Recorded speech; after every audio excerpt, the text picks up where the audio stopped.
بسم اللہ الرحمن الرحیم الحمد للہ رب العالمین والصلاة والسلام علی سید الانبیاء والمرسلین اما بعد فاعوذ باللہ من الشیطان الرجیم بسم اللہ الرحمن الرحیم۔ کہتے ہیں کہ جب انسان سٹھیا جاتا ہے تو پھر وہ بہکی بہکی سی باتیں کرتا ہے۔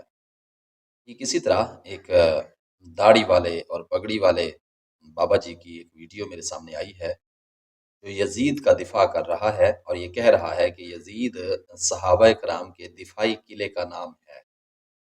تو آئیے دیکھتے ہیں کہ وہ کیا بک بک کر رہے ہیں۔ پہلے ان کی بک بک سنتے ہیں، پھر تبصرہ کرتے ہیں کہ حقیقت کیا ہے۔ یزید کا دفاع دراصل ان صحابہ کرام کا دفاع ہے جنہوں نے حضرت حسین رضی اللہ تعالی عنہ کے مقابلے میں یزید رحمت اللہ علیہ کی بیعت کی۔ یہ ان صحابہ کرام کا دفاع ہے۔ اچھا، اس میں یہ کہہ رہے ہیں کہ حضرت حسین رضی اللہ تعالیٰ عنہ کے مقابلے میں مطلب بیعت کی یزید کی۔ تو حضرت حسین کون ہیں؟ یہ تو ساری کائنات جانتی ہے، دنیا کائنات جانتی ہے، آسمان والے بھی جانتے ہیں، زمین والے بھی جانتے ہیں کہ حضرت حسین کون ہیں۔ انہوں نے سیدنا امام حسین علیہ السلام کا نام بھی ٹھیک طریقے سے نہیں لیا۔ ٹھیک اسی طرح اور ان کی آبا و اجداد اور اسی طرح ان کے آل اولاد جو ہے وہ اسی طرح ہی پاک ہستیوں کا نام لیا کرتے ہیں اور اپنی پہچان کرواتے ہیں کہ وہ کون سے خون سے ہیں۔ آئیے آگے سنتے ہیں کہ کیا بکواس مارتے ہیں۔ اسی لیے تو ہم کہتے ہیں کہ یزید صحابہ کرام کے دفاعی قلعے کا دروازہ ہے۔ یزید دفاعی قلعے کا دروازہ ہے، جس نے اس دروازے کو توڑنے کی کوشش کی۔ یزید دفاعی قلعے کا دروازہ ہے۔ اچھا، یہ ہوتا ہے دفاعی قلعہ۔ آپ علامہ صاحب اس کو دفاعی قلعہ کہتے ہیں۔ تو صحابہ کرام تک پہنچے گا۔ اس لیے اے میرے اہل سنت کے نوجوانوں، جس نے یہ دفاعی قلعہ توڑنے کی کوشش کی وہ ان لوگوں تک بھی پہنچے گا جنہوں نے یزید کی بیعت کی۔ دروازے کو توڑنے سے بچاؤ، یزید کے دفاع کے اوپر کٹھے ہو جاؤ۔ جی اے میرے نوجوانوں، اس دروازے کو توڑنے سے بچاؤ اور یزید کے دفاع کے لیے کٹھے ہو جاؤ۔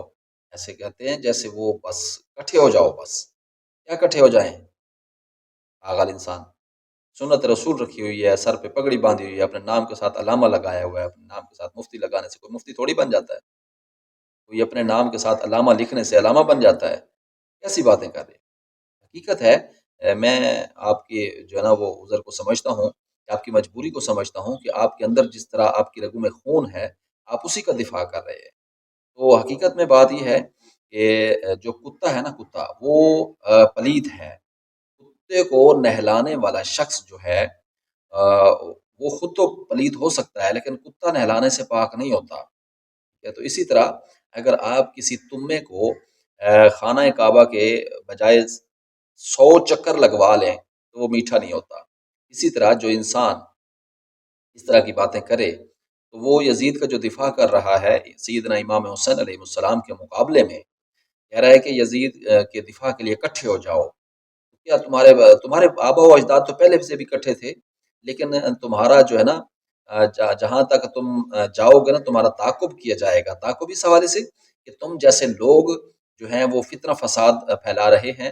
سیدنا امام حسین علیہ السلام کی شان اور آپ کا مقام اور مرتبہ جو ہے وہ ساری کائنات جانتی ہے، سب لوگ جانتے ہیں اور سب مسلمان جانتے ہیں، سارے مومنین جانتے ہیں کہ سیدنا امام حسین کا مقام کیا ہے۔ اس طرح تمہارے جو ہے وہ یزید کا دفاع کرنے سے یہ تھوڑی ہو جائے گا کہ لوگ آپ کے کہنے پر یزید کے دفاع کے لیے اکٹھے ہو جائیں گے۔ شرم آنی چاہیے۔ ویسے کہتے ہیں نا کہ شرم مگر تم کو آتی نہیں۔ اس طرح جو لوگ ہیں اپنے نام کے ساتھ علامہ لگا لیتے ہیں، مفتی لگا لیتے ہیں، پھر 4 لوگوں میں بیٹھ کر کے اس طرح کی جب باتیں کرتے ہیں تو پھر ظاہر سی بات ہے انتشار ہی پھیلتا ہے۔ تو میری تمام نوجوانان سے گزارش ہے اور تمام پڑھے لکھے لوگوں سے گزارش ہے جہاں تک میری ویڈیو پہنچے کہ اس طرح کے لوگوں کا بائیکاٹ کریں۔ اس طرح کے لوگ جو ہوتے ہیں وہ فتنہ فساد کو ہوا دیتے ہیں۔ تو براہ کرم جو ہے سیدنا امام حسین کی شان میں گستاخی اور بے ادبی کرنے سے پہلے آپ کا مرتبہ مقام جو ہے وہ پڑھ لیں۔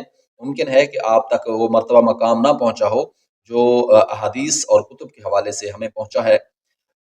تو یزید کے دفاع کے لیے اکٹھے نہیں بلکہ سیدنا امام حسین کی شان بیان کرنے کے لیے اور آپ کا مرتبہ اور مقام بیان کرنے کے لیے اکٹھے ہوں اور یزید کا جو ہے وہ کلا کما کرنے کے لیے یزید لعنت اللہ جو ہے اس کے اوپر لعنت کرنے کے لیے اکٹھے ہوں، تاکہ اس طرح کے لوگ جو ہیں جب ان کا تعاقب کیا جائے گا علمی لیول کے حساب سے تو پھر پتہ چلے گا کہ مسلمان کہاں کھڑے ہیں اور یزیدی لوگ جو ہے وہ کہاں کھڑے ہیں۔ یزید کی بیعت کرنے والوں اور امام حسین کے مقابلے میں نکلنے والوں پر جو ہے میں لعنت بھیجتا ہوں۔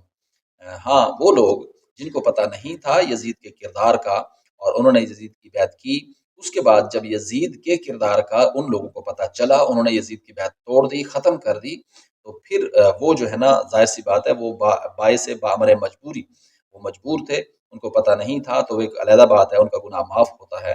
جن لوگوں کو پتہ نہیں ہوتا ان کا گناہ معاف ہوتا ہے، اس لیے کہ اگر پتہ نہ ہو کہ روزہ ہے تو پھر کھا لینے سے روزہ نہیں ٹوٹتا، تو جب پتہ چل جاتا ہے کہ روزہ ہے پھر کھا لینے سے روزہ ٹوٹ جاتا ہوتا ہے۔